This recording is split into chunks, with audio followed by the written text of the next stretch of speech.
दाऊदपुर के किसान अब निकालिए ना। नहीं, मैं कह रहा हूँ दाऊदी किसी को भी भेज दीजिए मेरे साथ, आपको जो अपना सक्षम आदमी लगता हो। हाँ, मेरे सेंटर मेरे साथ, ठीक है? चल ही रहा है आपके साथ। नहीं, आप नहीं बैठिए, मैं किसी को भी जो लगता हो भेज दीजिए। आप नहीं मिला पाएंगे। और सुन लीजिए, मुझे एक दाना बेचने की जरूरत नहीं है, लेकिन को जो बेईमानी हो रही है उसे नहीं होने देंगे, किसी कीमत पर नहीं होने देंगे।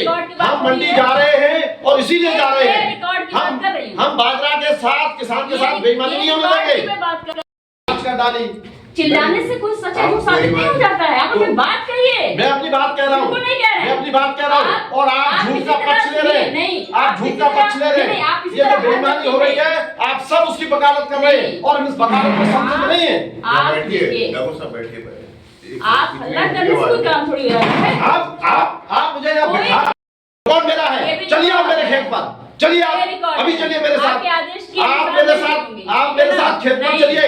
तो आप झूठ भी नहीं बोलेंगे। झूठ नहीं है, ये झूठ है, 100% झूठ है। आप मेरे खेत में चलिए, अगर वहाँ बाजरा नहीं है, बाजरा की ढूंढ नहीं है, बाजरा की कलम नहीं है, सुन लीजिए, आप यहाँ बैठ के झूठ बोलेंगी मैडम।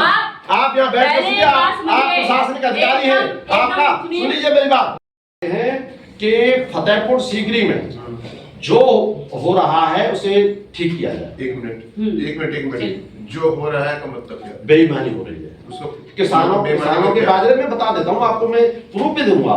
मैं मेरिट के साथ बैठा हूँ, मैं फर्जी बात करने नहीं आया यहाँ। वो तमाम किसान हैं जो भी घर बैठे हैं और आप कह रहे हैं हमने टोकन बांट दिए। आपने 100 से ज्यादा किसानों का बाजरा तौल दिया और 20-20, 30-30, 40-40 नंबर वाले, 80 नंबर वाले घर बैठे हैं। हो रहा है, आप इस कागज को बार-बार लेकर झूठ बोल रही हैं। आप ये जांच गलत है, इस जांच को हम स्वीकार नहीं करेंगे। आप जमीन पर चलिए ना, आप चलिए जमीन पर, मैं दिखाता हूँ आप कहाँ बाजरा पैदा हुआ है। आप चलिए ना, बाजरा मैं दिखाता हूँ कहाँ पैदा हुआ है। आपकी बात सुनिए, आप ही के मैटर के लिए मंडी सचिव को भी हमने बुलाया, डिप्टी आरएमओ को बुलाया कि भाई देखिए उनकी जो शिकायत है तो सुनिए। झूठ बोलेंगे हम सुनेंगे। आप देखिए, आप वो झूठ बोलेंगे या सच बोलेंगे, ये जज आप नहीं ना है। शिकायत क्या? आप आप समझ नहीं पाए।